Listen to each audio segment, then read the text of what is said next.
सभी इस फाउंटेन के लिए काम करने वाले जो स्टेक होल्डर्स हैं उनको विशेष रूप से धन्यवाद दूंगा। इसमें जो काम कर रहे हैं वो Nagpur metro, Nagpur improvement trust और उसके साथ विशेष रूप से ये जो आइडिया विजुअलाइज हुई है इसमें हमारे नागपुर के भाऊ सालपेकर, जयंत खड़गकार जो कॉन्ट्रैक्टर रूप में काम है, डीपी जैन, और जो फाउंटेन का जो कंसेप्ट है इसके ऊपर विशेष रूप से काम मैंने जब अंडमान निकोबार में वहाँ का लाइट एंड साउंड शो देखा था तो रेवती करके अपने यहाँ उपस्थित है। ये तमिल तेलुगु फिल्म की बहुत बड़ी लीडिंग अभिनेत्री रही है और इन्होंने वो किया था, तो उनको मैंने फिर बुलाया और उनके साथ चर्चा करने के बाद इसका प्लानिंग हुआ। इसमें हमारे सीआरएफ फंड से हमने करीब 200-225 करोड़ रुपए दिए और 30 करोड़ देंगे और 55 करोड़ 60 करोड़ हमारी महाराष्ट्र सरकार ने, देवेंद्र जी जब मुख्यमंत्री थे तो उन्होंने भी फाउंटेन के लिए दिए हुए हैं। ये जो फाउंटेन है ये वर्ल्ड का सबसे ऊंचा फाउंटेन 50 मीटर तक जाने वाला है।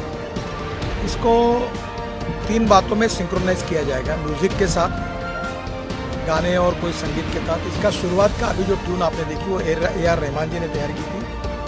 नागपुर के इतिहास के बारे में एक कमेंट्री है, अंग्रेजी में कमेंट्री अमिताभ बच्चन जी है जिनके तरफ से होगी, हिंदी कमेंट्री है गुलजार साहब की और मराठी है नाना पाटेकर जी की। इसके साथ ये काम करने वाले जो कलाकार थे, इसमें जो आर्किटेक्ट है वो फ्रेंच है, यहाँ जो फ्रेंच महिला आई है 3 महीने से यहाँ है और वर्ल्ड के सबसे बेस्ट डिज़ाइनर ने इसमें वर्क किया है। इसके पंप टर्की से आए हैं और इसमें 5 ऑस्कर विजेता है जिसके बारे में रेवती जी बताएंगे आपको कौन कौन क्या क्या काम कर रहे थे, उन्होंने काम किया है।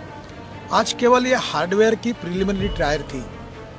ये जो पूरी हमारी कॉलोनी है ये करीब 4000 लोगों को बैठने की व्यवस्था की है। इसके पीछे में एक बिल्डिंग बना रहे हैं, ये बिल्डिंग में करीब 1100 गाड़ियों का पार्किंग है ऑटोमेटिक और हर मंजिले पे 10 मंजिलों का फूड मॉल है। तो इसमें नागपुर के छोटे छोटे दुकानदार जो फुटपाथ पर लोग खाते हैं उन्हीं लोगों को अगर स्टॉल दिए जाएंगे तो लोग फुटपाथ पे नहीं खाएंगे। तो ऐसे करीब 12 मंजिले तक वो बनेगी। उसमें 12वें मंजिले पर रिवॉल्विंग रेस्टोरेंट है और 11वें मंजिले पर मल्टीप्लेक्स है 3 और उसके नीचे में कुछ रेस्टोरेंट्स बड़े बड़े लोगों के लिए है। सब जगह कैप्सूल लिफ्ट रहेगी और लोग यहाँ आने के बाद पार्किंग भी होगा, रेस्टोरेंट में भी जा सकेंगे और शो भी देख सकेंगे। ये शो के बारे में इम्पोर्टेंट ये है कि हमारे जो हिंदी के संगीत के अच्छे अच्छे गाने हैं, लता मंगेशकर जी से लेकर किशोर कुमार जी और बाकी सब, उन गानों का ट्यूनिंग पानी के साथ वो काम हो रहा है। तो इसका सिंक्रोनाइजेशन होने के लिए टाइम लगेगा। मैंने इनको कहा ये काफ़ी डिफिकल्ट काम है। इसमें वाटर का स्क्रीन आएगा और स्क्रीन पर ये दिखेगा और स्वाभाविक रूप से ये अपने आप में हमारे देश का पहला ऐसा फाउंटेन है, म्यूजिकल फाउंटेन, जिसमें काफ़ी वर्ल्ड रिकॉर्ड उसमें होंगे। मुझे बहुत खुशी है कि ये फाउंटेन भी अपने आप में एक वर्ल्ड रिकॉर्ड होगा और इसमें नागपुर में ये हो रहा है। तो नागपुर में होने के कारण इसका बहुत बड़ा उपयोग होगा। अब इसके साथ एक प्लान पर और वर्क कर रहे हैं। आज मैं 30 करोड़ रुपए सीआरएफ से पंजाब राव कृषि विद्यापीठ को दे रहा हूँ और ये जो आगे का जो बॉटनिकल गार्डन है उसके नीचे में जैसे समुद्र में चौपाटी होती है वैसी चौपाटी होगी और ये फ्लावर गार्डन भी वर्ल्ड स्टैंडर्ड का बने ऐसी कोशिश हो रही है। और उसमें अभी गुलाब के फूल मैं सब स्टेट में जाता हूँ तो वहाँ के चीफ से बात करके उसकी नर्सरी का काम शुरू हुआ है। पीकेवी पंजाब राव कृषि विद्यापीठ और चिंचमलातपुरे मेरे मित्र हैं जो इसमें विशेष रूप से काम करते, दोनों मिलकर भारत की फ्लावर्स की स्पेसीज यहाँ लेके आ रहे हैं और वो कश्मीर से लेकर सब लेके आएंगे, कुछ ग्रीन हाउस में लगाएंगे और सब प्रकार के फ्लावर्स वहाँ होंगे। और एक फुलफाकू जो होते हैं उसका पार्क होगा, एक पैरट हो गए जो किसी के कंधे पर बैठेंगे। तो इस प्रकार के अनेक नई नई आइडिया उसमें होगी। ये गार्डन में रेस्टोरेंट भी होंगे और वो भी गार्डन नागपुर के लिए पर्यटन के लिए आकर्षण का केंद्र बनेगा। यहाँ बाजू में एक जगह है, उसमें कोर्ट में केस चल रही है, कुछ कोशिश कर रहा हूँ मार्ग निकल जाए उसमें से।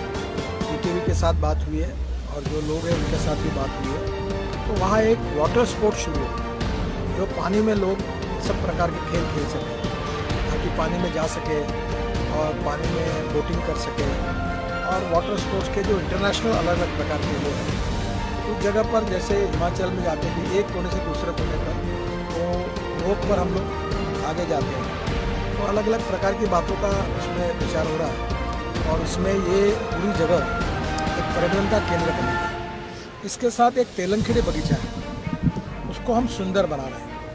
वो पीकेवी के मालिकी का रहेगा, पर इसमें एक एंट्री उधर से होगी, वहाँ भी पार्किंग है, वहाँ से पैदल लोग आएंगे और वहाँ से डिज़ाइन करके एंट्री पॉइंट तक लोग आ पाएंगे जो रविनगर के तरफ से आएंगे। फिर यहाँ से लोग कुछ दोनों बाजू से पार्किंग रोड से नीचे जाएंगे। तीसरी बात जो है कि वो जो बगीचा है, उस बगीचा को भी लैंडस्केपिंग, फ्लावर गार्डन, उसको भी सिंगापुर में जैसा वो रिक्लेमेशन में गार्डन बना, उसका डिज़ाइनिंग का काम चालू है। तो वहाँ एक मिनट ख़त्म हो गई। वो जो गार्डन है वहाँ से शुरुआत होगी, वहाँ से यहाँ पैदल आ सकते हैं, गाड़ी से आप जाकर दोनों दिशा से उधर जा सकते हैं, पार्किंग कर सकते हैं, फूड मॉल का एडवांटेज ले सकते हैं। आगे फ्लावर गार्डन, एक बार अगर कोई फैमिली आएगी तो शाम को 4 बजे से लेकर रात को 8:30, 9, 10 बजे तक लोग आएंगे। और ये पर्यटन नागपुर, विदर्भ और महाराष्ट्र नहीं, तो हिंदुस्तान का ही नहीं, तो वर्ल्ड आकर्षण का केंद्र बनेगा। और मुझे बहुत खुशी है कि आज केवल हार्डवेयर का मुझे टेस्ट देखने के लिए आया था मैंने इसलिए आप सबको भी बताया, ये आप भी देखो। और इसमें काफ़ी बड़े प्रमाण पर हमने एक विवेकानंद जी के जीवन पर एक लाइट एंड साउंड शो का काम भी शुरू हुआ है अंबाझरी के गार्डन में, तो वो भी बहुत ही अपने आप में यूनिक प्रोजेक्ट है। और ये दोनों प्रोजेक्ट के साथ साथ कभी आपको फुर्सत मिलेगी तो विशेष रूप से हमारे अम्बोरा में हमने केबल स्ट्रीट भी बना, लगभग पूरा हो गया। और बीच में 200 लोग एक समय कैप्सूल लिफ्ट से ऊपर जाएंगे, तो 3 मंजिले की व्यूअर गैलरी है जहाँ कॉफ़ी शॉप है। और वहाँ भी हम लोग कुछ और सोच रहे हैं कि हमारे लिए हमारा नागपुर जिला, विदर्भ, ये ऑलरेडी ऑरेंज सिटी तो है, पर टाइगर कैपिटल है। ताड़ोबा के कारण, पेंच के कारण, कान्हा के कारण सब लोग नागपुर एयरपोर्ट पे उतरते हैं। 350 टाइगर नागपुर के रेंज में है।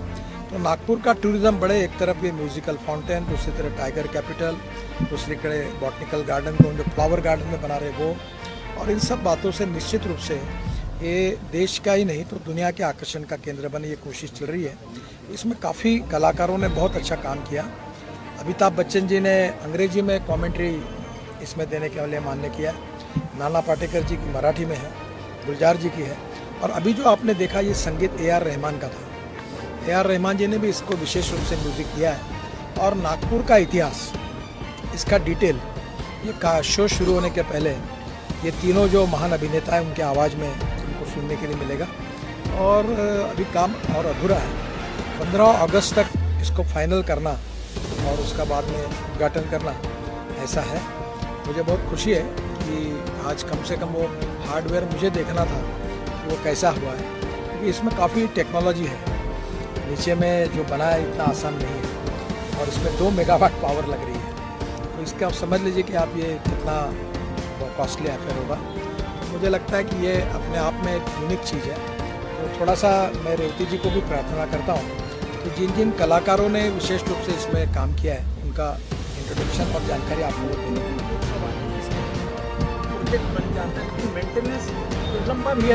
इसके मेंटेनेंस के लिए मुझे ये बात मालूम है कि सरकार में ये करना बहुत कठिन होता है, इसलिए नागपुर मेट्रो की लीडरशिप में NIT और यहाँ के अधिकारी मिलकर एक कमेटी है।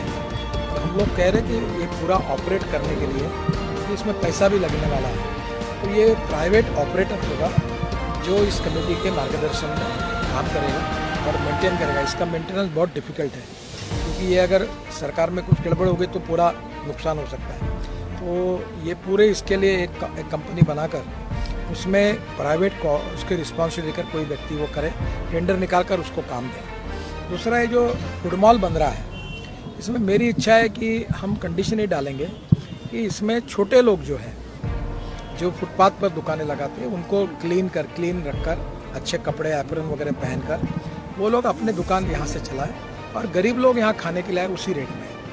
और दूसरी इम्पोर्टेंट ये इसके बाजू में जो दुकानें हैं वो दुकानें किसी को देने के बजाय नागपुर का कल्चर जो है, हैंडलूम, हैंडीक्राफ्ट्स, ऑरेंजेस, यहाँ की लकड़ी की कुछ चीज़ें होगी, कलाएँ होंगी, उसको प्रेजेंट करने के लिए दुकानों के में प्रोडक्ट्स होंगे जो नागपुर के और विदर्भ के कल्चर के साथ जुड़े। जैसे भद्रावती में हमारे यहाँ सिरेमिक बनता है, अलग लाल मिट्टी के चीज़ें बनती है। तो ये जो हैंडलूम पूरी ऑर्गेनिक साड़ियाँ बनती है, कुछ अभी हमने चिंदियों से कारपेट बनाया है। वेवर्स हमारे यहाँ पावरलूम और हैंडलूम का नागपुर सेंटर था। तो नागपुर का इतिहास जिनसे जुड़ा है उन लोगों का वहाँ प्रेजेंटेशन उनको उसके लिए रखेंगे। रोड पर ट्रैफिक भी जाम नहीं होना चाहिए और लोग वहाँ से जाके देख सकें। तो बहुत अच्छी चीज़ है। Nagpur metro, Nagpur improvement trust, सभी कॉन्ट्रैक्टर्स और सेंट्रल रोड फंड, इसमें से मेरे डिपार्टमेंट के अंडर आता है, इससे मैंने करीब 250 अभी 300 करोड़ इसको दिए हैं। और महाराष्ट्र सरकार के भी 55 करोड़ रुपये इसमें मिले हैं जो NIT के द्वारा म्यूजिकल फाउंटेन के लिए मिले हैं। तो मुझे लगता है कि ये रोड पूरा अच्छा बनाया है। अब नया ब्रिज बन रहा है यहाँ, तो ब्रिज के बाद इसकी एंट्री होगी। बाद में ऊपर से जहाँ ब्रिज आएगा शुरू होगा अमरावती रोड पर, जो अमरावती नाका बोलते हैं यूनिवर्सिटी कैंपस के पास, वो रोड भी अच्छा बनाने का विचार है। फिर बॉटनिकल गार्डन तक भी जाकर उसका इंफ्रास्ट्रक्चर वो सब बनाने का है। और अब दूसरे प्रोजेक्ट की जानकारी मैं देता नहीं, पर 150 करोड़ का एक एग्रो कन्वेंशन सेंटर स्टार के पॉइंट से उधर जोड़कर PKV के साथ उसका भी प्रोसेस चल रही है।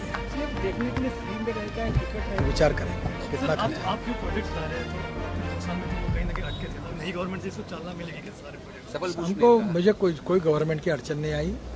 जो भी गवर्नमेंट है उनके साथ सब सहयोग मिला और हमारे अधिकारियों ने सहयोग